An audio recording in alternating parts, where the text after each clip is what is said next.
Chairman of the Independent National Electoral Commission, Professor Attahiru Jega, speaking about their readiness to conduct elections in those 3 states where states of emergency currently hold sway. Ms. Adeola Soetan joins us now. He's of the Democracy Vanguard. Thank you for coming on today. Yeah, thank you. Good morning. But before I delve into this, I mean, you've been a student union president. I can imagine that some part of you will be itching about the topics we've just discussed today about the student union, school fees, and negotiations will also be concerned because it's affecting traffic in some parts, and that's not what we want to see. But you've read and heard about all of this. What do you think is the way out? Well, I just advise Mr. Kayode Opaifa off camera that the state government should go and reverse that fee. It's not tenable. Reverse or reduce? Reverse. What kind? He's talking of this. Look, the ideological viewpoint of the state is bad. It's to commercialize education.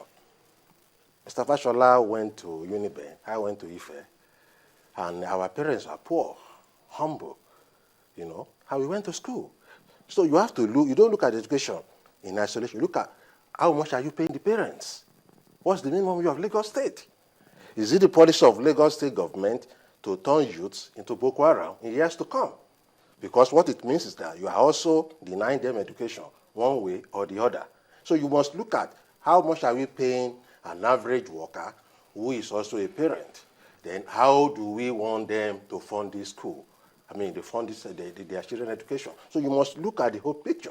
And I want to appeal strongly why we support the students in their very peaceful protest. We must pay sacrifice, no doubt. You know, I want to appeal to Lagos State government to please listen. We are not a military dictatorship. But some increase will not be out of the order, would it? Well, if they want some increase, they should also call ASU, NASU, Students' Union, and of course the management. It's a roundtable thing. In school, when I was student union president of OAU, that was our argument. Now look, anything you want to do, the university did not stand on the VC or the governor alone. You must call all. So that students will do, okay, oh, yes, okay, let's have a marginal increment. If you ask me, Lagos State can fund, can finance free and fair education, qualitative, from primary to the university. Okay, let's get to this INEC matter now. The chairman has spoken about the readiness, barring any security reports that may not be favorable. You think that, yes, they're in line with conducting elections, especially what he has said about that? Well, maybe Professor Jega is trying to give a glimpse of hope in this season of depression and despondency.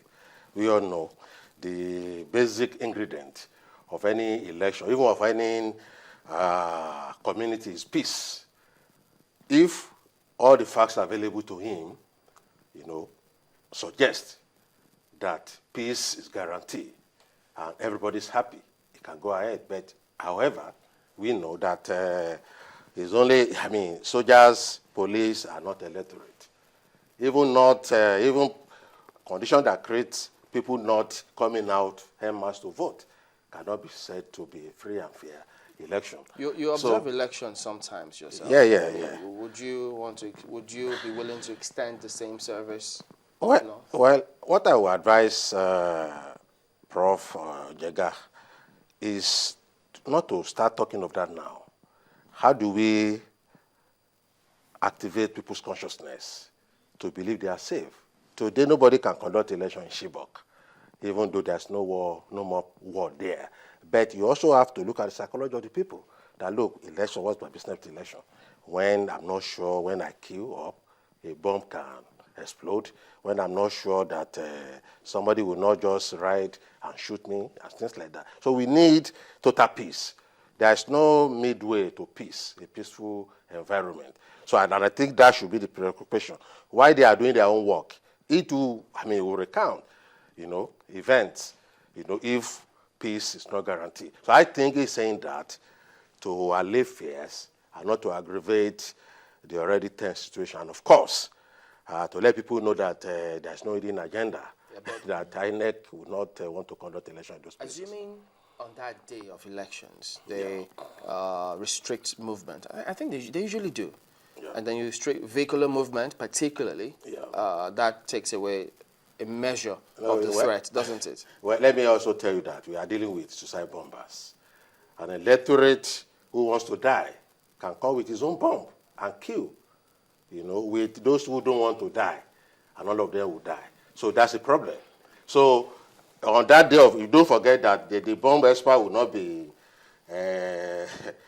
looking at everybody, every person on cue. So that fear is also there. Restricting movement of vehicles, can reduce. But what of the electorate that wants to listen to the result in heaven or in hell? So that is where the problem is. Peace is not just what to decree. You can't decree peace. Like you can't ban money, like what the police in Abuja is trying to say, to do. I heard that they said they didn't do it. You can't ban money. You can't ban frustration. You can't ban people from expressing. So if my daughter is kidnapped and I don't see her again, and don't forget these young Chibok girls are no more children of their parents, so to say. They are children of the world now. So if you ban money, because people are saying banning protest, not banning protest. What it's doing is to ban money. That no, don't mourn again. So you can't ban it globally. So it's a futile exercise. I wanted to look at the Yobe experience because now we can easily say we have some form of empirical evidence to show that elections can take place in those troubled states. Fantastic job by the electoral officers in Yobe State conducting that election. In moving forward, how can this be sustained? Should we be talking to our security agencies, especially in other parts of the Northeast, to see how they can bring this under control as we move towards 2015? Well, it's also we have to look at the holistic picture of the whole thing. Don't forget, the capital is not the state alone. What are the communities? That people will just go there and kill people. So this uncertainty must first of all be addressed. Except you say you want to conduct election in the capitals alone. What of those rural areas that are also voters? You have voters there. So you can't have one voter, one soldier. I said they can guarantee that well, if you have 500,000 voters, then you have 500,000 soldiers that will follow you to where you are going. And also, maybe the soldier too must also have another 500 soldiers that will also be guiding him. Mr. Soetan, are you saying in very clear essence that you don't think elections should take place in the Northeast? No. Is that what I'm saying is that election can take place provided the issue of insecurity is resolved and everybody can see it. There is peace in Ogun. There is peace in Oyo. There is peace in Lagos. You can see it. You can feel it. And it's not a question of we decree it. So if people, apart from not having incident of bombing here and there, but what of the psychology of the people? Because some people will say, in fairness to them, we had a correspondent who visited Borno State very recently, and he said that it would seem that life has continued. Which part of the state? Capital? Oh, yes. Eh? He was in the state capital, just a moment. Exactly. He was in the state capital where bombings have occurred. He was also taken out of the state capital where it would seem that the people there have now taken it very sadly. It's a very sad commentary. It's like what is happening in Afghanistan or in any of those areas where you expect news to come from that area that there is bombing here and there.